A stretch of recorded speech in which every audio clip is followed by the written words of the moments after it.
What were Hitler's biggest mistakes that cost him the war?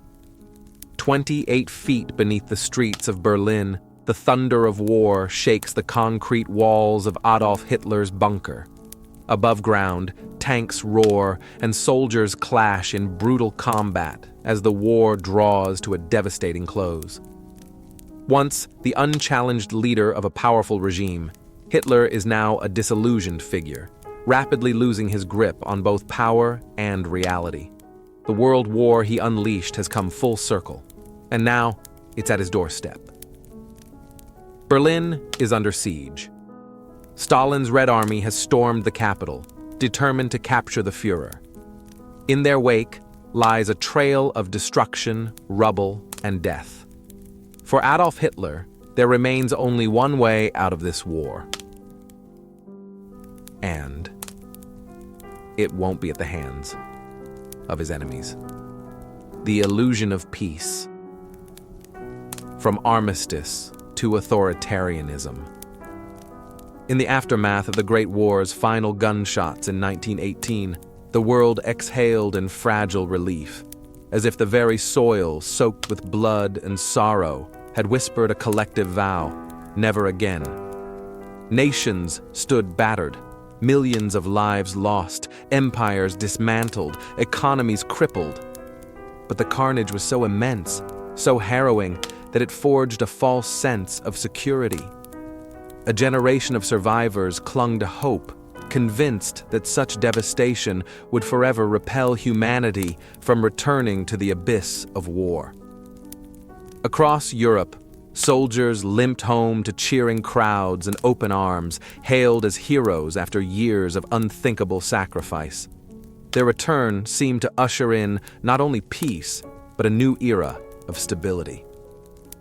With the signing of the Treaty of Versailles in 1919, world leaders pledged a new world order, one anchored in diplomacy, order, and lasting calm. The conflict was christened the War to End All Wars, and from the ashes of battlefields, idealism bloomed. Streets once filled with the thunder of artillery now echoed with celebration, applause, and the naive hope of nations desperate to believe the darkness had passed. Yet beneath this surface calm, deeper forces stirred, forces that would not only shatter the illusion of peace, but redefine the very nature of tyranny. Germany, humiliated by the harsh terms of Versailles, was left politically fragmented, economically strangled, and socially disillusioned. The bitter wounds of national pride, reparations, and territorial loss created fertile ground for resentment, extremism, and longing for revival. Amid this growing unrest, a charismatic yet deeply embittered figure emerged, a man who promised restoration, order, and glory. His name was Adolf Hitler. At first, his ascent seemed improbable. On January 30th, 1933, Hitler was appointed Chancellor of Germany, not as a sweeping victor, but as the leader of a coalition government with only 3 Nazi ministers. His power, far from absolute, was constrained, tentative, and closely watched. Many contemporaries viewed his role as temporary, a populist agitator installed to stabilize a volatile state, one who could be controlled from within the system. But what they failed to see was that Hitler never intended to operate within the system. He aimed to dismantle it from within. His strategy was subtle, calculated, and deeply manipulative. Rather than launching an immediate coup, he masked his intentions with a facade of legality. The Enabling Act of 1933, passed in the wake of the suspicious Reichstag fire, granted Hitler the authority to enact laws without parliamentary approval. Though the origins of the fire remain disputed, some believe it was orchestrated by the Nazis themselves. It served its purpose with ruthless efficiency. Hitler declared it the start of a communist uprising and used the panic to justify emergency powers. What followed was a swift, brutal transformation. Political opposition was crushed, civil liberties were suspended, and Germany's democracy was systematically hollowed out. The Social Democratic and Communist parties were outlawed, their leaders imprisoned or exiled, while the Nazi Party became the only legal political force. Hitler's consolidation of power continued with calculated opportunism. Though he held the chancellorship, the true head of state remained President Paul von Hindenburg, a respected figure whose death in August 1934 provided Hitler with the perfect opportunity to merge the offices of president and chancellor. He crowned himself Führer, meaning leader, a title that carried with it not just executive authority, but symbolic control over the German soul. This was no ordinary dictatorship. This was a totalitarian regime that penetrated every corner of society: media, education, religion, law. Opposition was not merely suppressed, but erased. A terrifying new reality emerged, in which loyalty to the state was indistinguishable from loyalty to Hitler himself. And in this twisted reality, Hitler presented himself not as a tyrant, but as a deliverer, the voice of the people, the restorer of Germany's greatness. Through carefully choreographed propaganda, theatrical rallies, and the myth of national rebirth, the German public was slowly but surely ensnared. Many did not see the Khan for what it was. They voted, they cheered, they pledged allegiance, unaware that beneath the spectacle, a nightmare was taking shape. What followed in the years to come would plunge the world into an even darker abyss than the one they thought they had left behind. The promise of peace had not saved them. It had only lulled them into silence, while a new war prepared to rise from the shadows. The rise of ruthless ambition, Hitler's path to global catastrophe. It did not begin with bombs or borders, but with an idea, one whispered through the ruins of a humiliated empire, seeded in the mind of a man who saw not defeat in the ashes of war, but opportunity. By the late 1930s, the illusion of European stability was already unraveling, and behind the carefully constructed facade of diplomatic civility, Adolf Hitler was quietly laying the groundwork for something far more sinister than simple revenge. This was not merely a desire to resurrect Germany's place in the world. It was a vision to forge a Reich that would eclipse the grandeur of Rome and redefine power through fear, speed, and absolute control.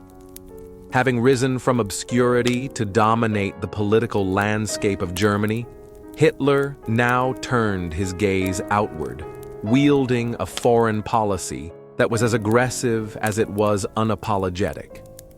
His doctrine was simple: strength over reason, domination over dialogue. The institutions meant to preserve peace, most notably the League of Nations, were in his eyes weak, symbolic relics incapable of restraining his ambition. Germany's withdrawal from the League wasn't just an act of protest. It was the first step in dismantling the post-Versailles order, freeing Hitler from constraints so he could rewrite the rules of Europe by force. The Treaty of Versailles, once a barrier, was now treated as a mere suggestion, a document to be torn apart clause by clause. Each step he took was bolder than the last. In 1936, German troops marched into the demilitarized Rhineland, violating treaty terms without consequence. In 1938, Austria was annexed in a bloodless unification under the banner of Anschluss, a move that expanded Hitler's reach without firing a shot. But it was the Sudetenland, the ethnically German region of Czechoslovakia, that truly revealed the depths of his territorial hunger. Claiming to defend German-speaking peoples, Hitler demanded its cession, threatening war if denied. European leaders, desperate to avoid another catastrophe, capitulated in the infamous Munich Agreement, hoping that appeasement could tame a dictator. It only emboldened him. With Czechoslovakia soon absorbed and his appetite undiminished, Hitler's eyes turned eastward toward Poland. To ensure his flank remained secure, he struck a shocking deal with Joseph Stalin, the Molotov-Ribbentrop Pact, a non-aggression treaty that secretly carved Poland in two. It was an unholy alliance between two ideological enemies, formed not from trust, but from shared ambition. On September 1st, 1939, German tanks thundered into Poland, initiating a brutal new form of warfare that would come to define the era. Known as Blitzkrieg or Lightning War, this terrifying strategy fused speed, coordination, and overwhelming firepower. Infantry, tanks, and aircraft moved in synchrony, striking with such ferocity that resistance was crushed before it could even fully mobilize. Poland, though defiant, stood little chance against the relentless assault. Just as the Wehrmacht advanced from the west, Stalin's Red Army surged in from the east, sealing the nation's fate. The world, momentarily stunned, reacted in kind. Bound by treaty, Britain and France issued an ultimatum: withdraw from Poland or face war. Hitler offered no reply. And so, on September 3rd, 1939, the illusion shattered. Britain was once again at war with Germany. Across the UK, children were evacuated from cities, gas masks distributed, and a nation braced itself for a conflict that would consume continents. Prime Minister Neville Chamberlain, once the face of appeasement, now addressed the nation with grim resolve, announcing that peace had failed and duty demanded war. For the German people, the march to war was met with a strange mixture of anxiety and loyalty. The scars of the First World War were still fresh, yet Hitler's grip on the nation, through propaganda, fear, and cult-like devotion, was absolute. Though not all were eager, few dared resist. Germany marched forward not just under orders, but under the spell of a man who had promised them greatness and now demanded sacrifice. As the war expanded and Hitler's empire reached its peak, the consequences of his unchecked ambition became clear. By 1945, what had begun as calculated aggression devolved into desperation. The dream of a 1,000-year Reich had become a nightmare of crumbling cities and smoldering ruins. The Third Reich was being crushed from all sides, Allied forces advancing from the west, Soviet troops closing in from the east. The cost of fighting on multiple fronts, once a bold gamble, had become an irreversible catastrophe. On January 16, 1945, Hitler descended into the Führerbunker, a fortified underground shelter near the Reich Chancellery in Berlin, to await the inevitable.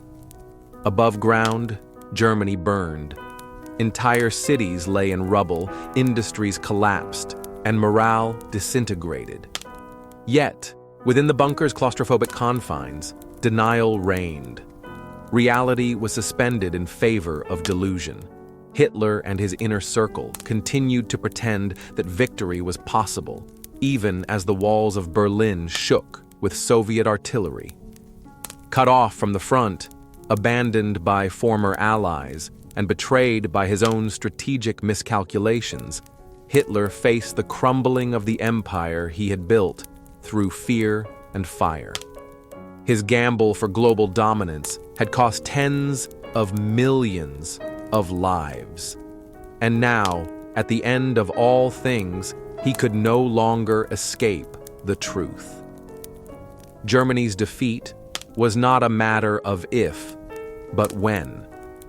And in that final darkness, beneath the ruins of a city once promised greatness, the architect of Europe's greatest tragedy faced the bitter fruits of his conquest.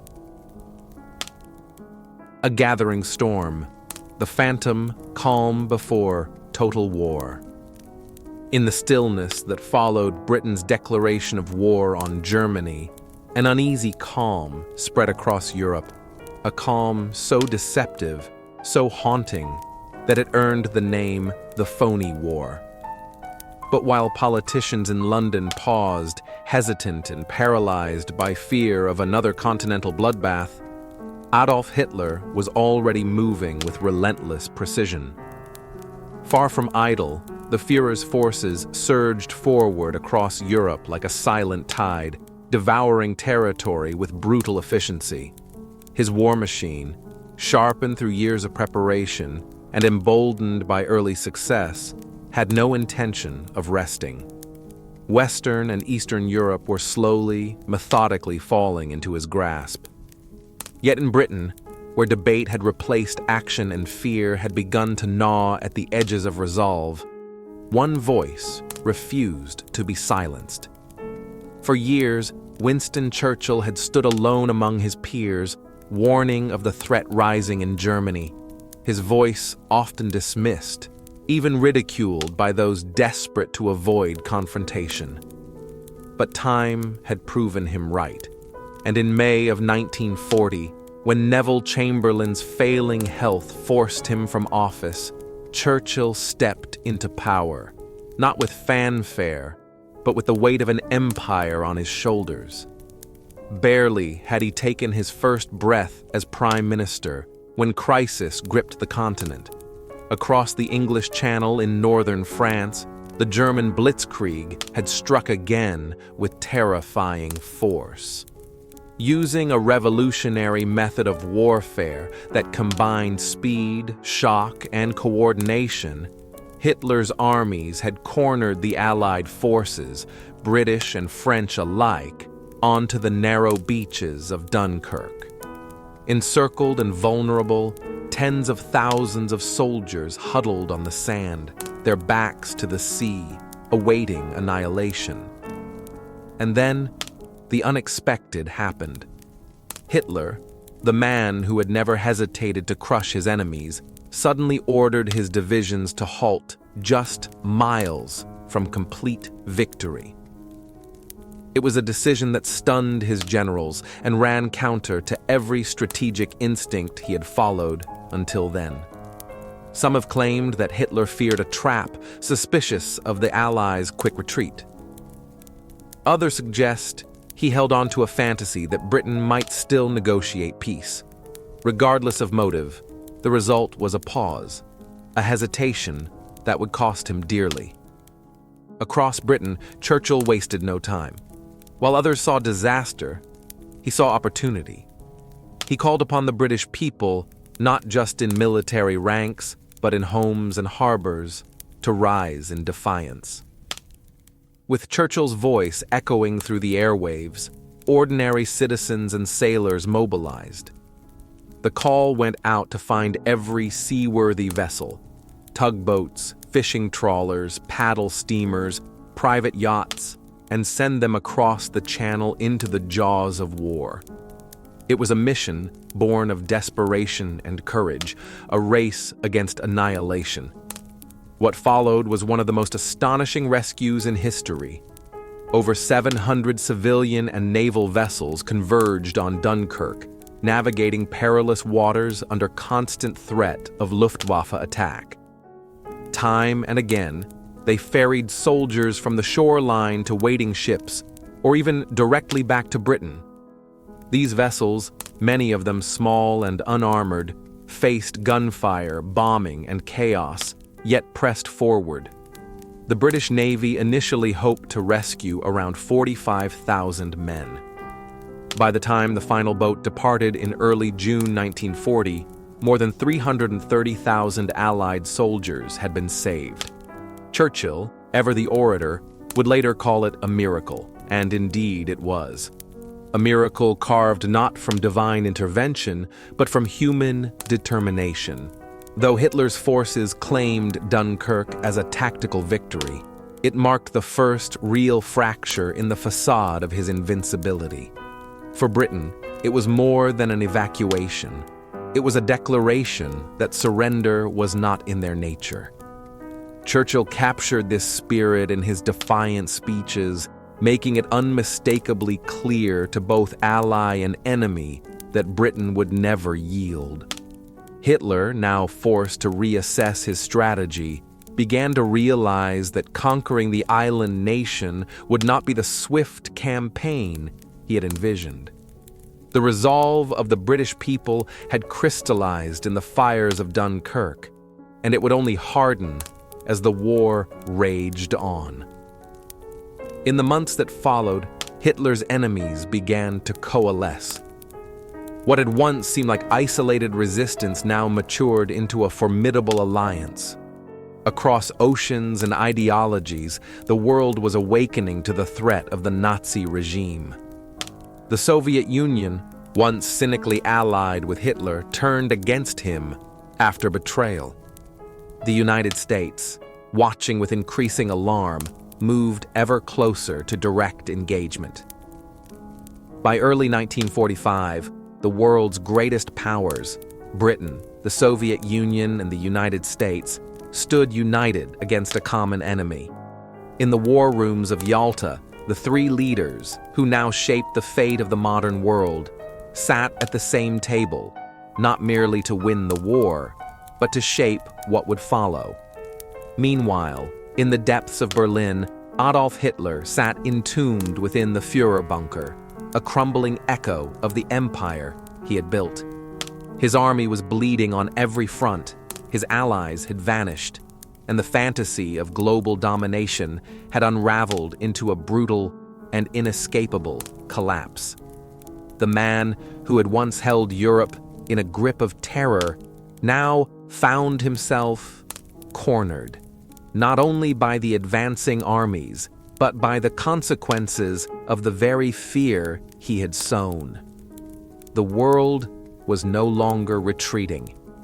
It was closing in. Born the fatal gamble, Hitler's war against the East. It began not with a roar, but with a breath, an eerie stillness on a summer morning, broken only by the thunder of tanks and the mechanical precision of marching boots crossing into the Soviet Union. On June 22, 1941, Adolf Hitler launched Operation Barbarossa, unleashing over 3 million German soldiers upon the vast and unforgiving expanse of Russia. The goal was ambitious, the scale unprecedented: to crush the Soviet Union in a matter of months, to capture Moscow before the winter could tighten its grip, and to finally eradicate the ideological enemy that Hitler loathed above all others: Bolshevism. But what seemed like a calculated act of domination would unravel into one of history's most catastrophic miscalculations. To understand the sheer audacity of the invasion, one must first grasp the strange bedfellows that preceded it. In August 1939, mere days before the world plunged into war, Nazi Germany and the Soviet Union had signed a non-aggression pact, a move that shocked the world. After all, Hitler had made no secret of his hatred for communism, and Stalin's ideology was the antithesis of everything the Third Reich claimed to stand for. Yet, in the dark world of realpolitik, ideology often bows to strategy. The pact had served Hitler well, allowing him to strike Poland without fear of Soviet interference and divide the spoils afterward. But for Hitler, treaties were never more than temporary conveniences, and by 1941, he was ready to discard this one as easily as he had signed it. Hitler had already conquered much of Western Europe. France had fallen, the Low Countries subdued, and in his eyes, the time was ripe to bring the East under German control. It was a roll of the dice, the ultimate gamble: invade the Soviet Union, secure Lebensraum, living space for the German people, and deliver a death blow to his ideological nemesis. Initial progress was stunning. The German Wehrmacht surged forward with astonishing speed. Blitzkrieg tactics, refined through previous campaigns, cut deep into Soviet territory. Cities fell in rapid succession, and German forces seemed unstoppable. It was a dazzling display of military efficiency and destructive power. Yet as the miles stretched and the summer sun gave way to the cold winds of autumn, the first cracks began to show. Stalin, though caught off guard, refused to collapse. The Soviet strategy was as vast as the land itself: retreat, regroup, counterstrike. Unlike the compact battlefields of Western Europe, the Soviet Union offered endless space to absorb the German onslaught. And behind the retreating front lines, Russia mobilized. Its factories, once located in the vulnerable West, were packed up and transported east beyond the Ural Mountains, where they resumed production at breakneck speed. Soviet weapons, crude by German standards, were simple, reliable, and above all, mass-producible. What they lacked in elegance, they made up for in sheer numbers. Germany, by contrast, relied on meticulously engineered equipment, tanks, uniforms, and weapons that were superior on paper, but slow to manufacture and difficult to replace. Hitler's war machine, which had thrived on speed and surprise, now faced a grinding war of attrition. And nature, as history had warned, turned against the invader. The Russian winter arrived with its usual cruelty. Temperatures plunged, machinery froze, supply lines faltered. German troops, ill-prepared and exhausted, were soon battling not only Soviet forces but the cold, hunger, and despair. What Hitler had envisioned as a swift conquest devolved into a nightmare of blood and ice. Meanwhile, the political consequences of Operation Barbarossa were just as seismic. The moment Germany invaded the Soviet Union, alliances shifted. Churchill, who had long recognized the danger Hitler posed, wasted no time in reaching out to Stalin. Despite deep ideological divides, Britain and the Soviet Union became allies, united not by friendship but by necessity. The enemy of one's enemy, after all, can become a powerful friend. Hitler's betrayal of Stalin didn't just open up an Eastern front. It expanded the war into a truly global conflict. Now, the Third Reich faced pressure from all sides. Britain held strong in the West. The Soviet Union bled but held in the East. And across the Atlantic, the United States, watching and waiting, prepared to enter the war in full force. By early 1945, the tide had not just turned, it had become a flood. German forces were in retreat. Allied troops pushing in from both sides liberated town after town, revealing the monstrous scale of Nazi brutality. From the west, American soldiers surged across the Rhine, pressing deeper into Germany. From the east, the Red Army advanced with unstoppable momentum. And as they moved, they uncovered the darkest truths of Hitler's regime: concentration camps, death factories, the industrialized genocide that lay behind the Nazi mask of military glory. In Berlin, Hitler's world was collapsing. The dream of dominance had become a nightmare of encirclement. Once commanding vast armies, the Führer was now huddled with his generals in the subterranean labyrinth of the Führerbunker. With every passing hour, the war he had started was closing in around him. The empire he promised would last 1,000 years was being reduced to ashes in less than 12. What had begun as a war of ambition ended as a war of survival, and Adolf Hitler, once the architect of conquest, was now merely the prisoner of his own delusions. The collapse of the Axis, from Pearl Harbor to the fall of Berlin. Long before the ruins of Berlin crumbled under Soviet fire, before the shadows deepened inside Hitler's bunker, and even before the thunder of artillery echoed through the heart of Europe, a spark ignited across the Pacific that would forever alter the course of the Second World War. While Hitler's ambitions swept through Europe, Japan's imperial dream was unfolding in parallel, its hunger for dominance driving its expansion deep into China and Southeast Asia. By the late 1930s, Japan had withdrawn from the League of Nations, rejecting Western censure and signaling its intent to stand alone. The United States, alarmed by Japan's aggression, responded cautiously at first. President Franklin D. Roosevelt applied economic pressure, curbing trade and attempting to contain Japan's ambitions without direct confrontation. But the tension escalated. When America cut off Japan's vital oil supply in 1941, effectively severing access to 80% of the empire's petroleum lifeline, the decision backed Japan into a corner. War, it seemed, was no longer a distant possibility, but an imminent necessity. Yet the Japanese military was not reckless. They were deliberate, calculating, and masters of precision. If war with the United States was unavoidable, then victory would hinge on surprise. And so on December 7, 1941, as the American fleet lay anchored in the peaceful waters of Pearl Harbor, Japan struck with a force that shattered the illusion of safety. Just before 8 a.m., Japanese aircraft unleashed a rain of destruction.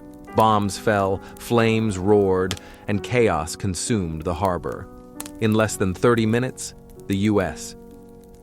Navy had been devastated.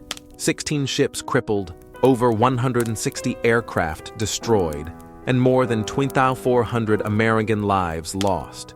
It was a calculated blow, surgically executed, and it changed everything. The very next day, with the full support of a now unified American public, Roosevelt addressed Congress in a voice laced with sorrow and resolve. The day of infamy had awakened the giant, and the United States officially entered the war. Bound by the Tripartite Pact, Germany and Italy were obligated to support their Japanese allies, and within days, Hitler had declared war on America. But in doing so, he had made a fatal mistake. What had been a European conflict now became a global war of attrition. Hitler, once the master of controlled chaos, now found himself facing the combined might of the world's most powerful nations. Churchill, ever perceptive, recognized the scale of this shift. The entry of the United States marked a turning point. No longer was Britain alone. Now standing shoulder to shoulder were the world's greatest financial power, the world's greatest military force, and the world's greatest empire. With their resources, industry, manpower, and determination aligned, a tide had turned. A tide that would ultimately sweep away the Reich. The consequences of Hitler's miscalculations compounded quickly. His failure at Dunkirk, his disastrous gamble in Russia, and now his premature declaration of war on the United States placed Germany at the center of a three-pronged offensive that grew stronger with each passing day. By early 1943, the Allies had gained momentum. In the East, a city with a name soaked in symbolism became the crucible of fate: Stalingrad. Here, Hitler's obsession with victory and Stalin's refusal to retreat collided in one of the most brutal confrontations in human history. The Battle of Stalingrad was not just a fight for territory, it was a siege of wills. Urban warfare descended into a living nightmare. Buildings were reduced to rubble, civilians were slaughtered in air raids, and soldiers battled in cellars, staircases, and alleyways. The cold was merciless, the hunger unbearable, and neither side would yield. German forces, stretched thin and under-resourced, were cut off. and eventually encircled by Soviet troops in a brilliant counteroffensive. The cost was staggering, more than 1.5 million casualties combined. But the strategic shift was clear. Stalingrad broke the myth of German invincibility and gave the Red Army the momentum it needed to push westward. From this point on, Hitler's forces were retreating, bleeding, and losing ground.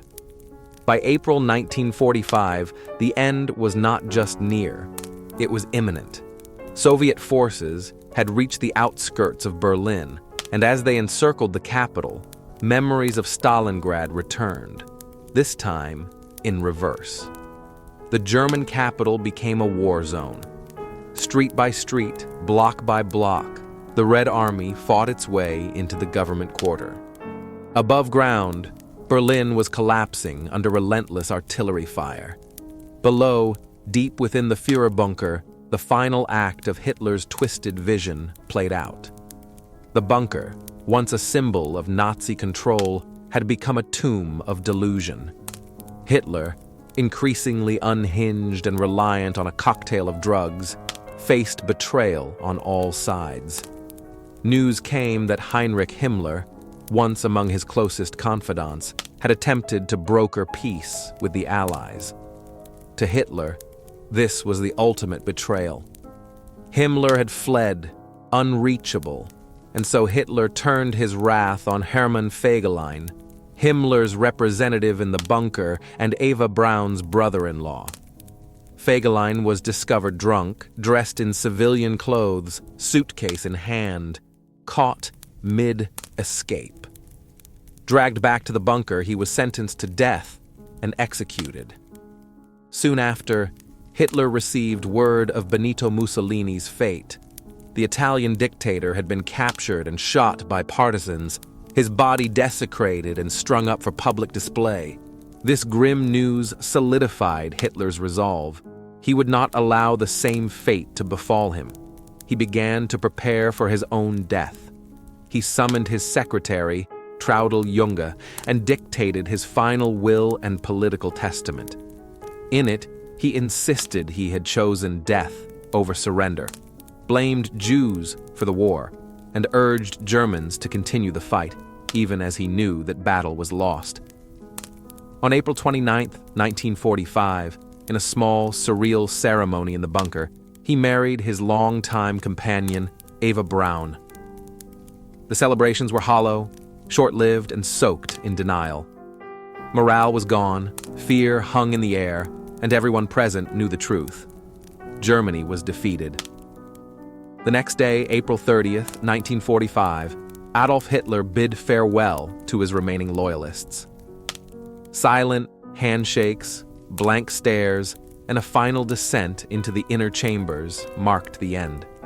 He and Eva Braun took their lives, their bodies burned as per his instructions, to deny the Soviets the spectacle of his downfall. Above them, the Red Army thundered into the city. Berlin was falling, and the Third Reich with it. What had begun as a crusade for domination ended in ruin, betrayal, and suicide. Hitler, who had once stood before cheering crowds as a symbol of unshakable power, died alone, deep underground, abandoned by the very world he had sought to conquer. The war he had sparked had consumed everything, including him. 6 the final hours, death of a dictator and the shadow of his legacy. The end came not with fanfare or glory, but with silence, smoke, and a final act of despair behind sealed bunker doors. As April 1945 drew to a close and the city of Berlin crumbled under the relentless barrage of Soviet artillery, Adolf Hitler, once the architect of a brutal empire and the self-declared savior of Germany, prepared to vanish from history not as a victor, but as a fugitive from accountability. The world above him burned, his armies shattered, his cities lost, his ideology exposed, and in the suffocating stillness beneath the Reich Chancellery, he embraced death as a final escape.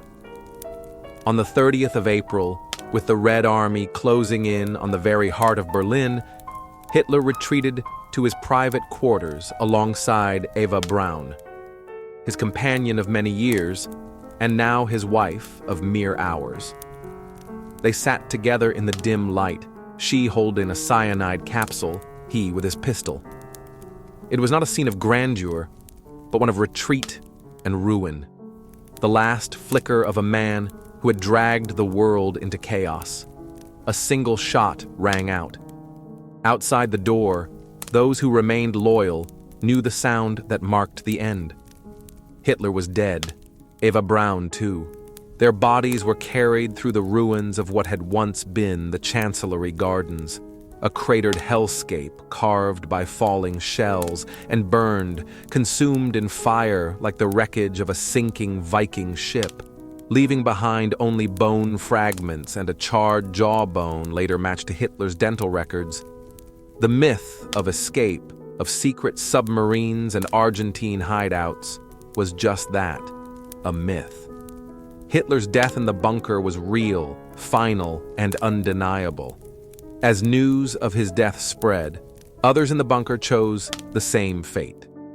Suicide seemed preferable to surrender. For the Third Reich, it was not just the fall of a regime, it was a descent into the abyss. On May 7, 1945, Germany officially surrendered to the Allied forces. Across Europe, the guns fell silent, and the world exhaled after 6 long years of war. Celebrations erupted, flags waved, bells rang, voices lifted in joy. But as the smoke cleared and soldiers marched through the liberated towns and cities, another truth emerged. The true scale of Hitler's crimes. As concentration camps were opened and the survivors of genocide emerged from the shadows, the depth of Nazi cruelty came fully into view.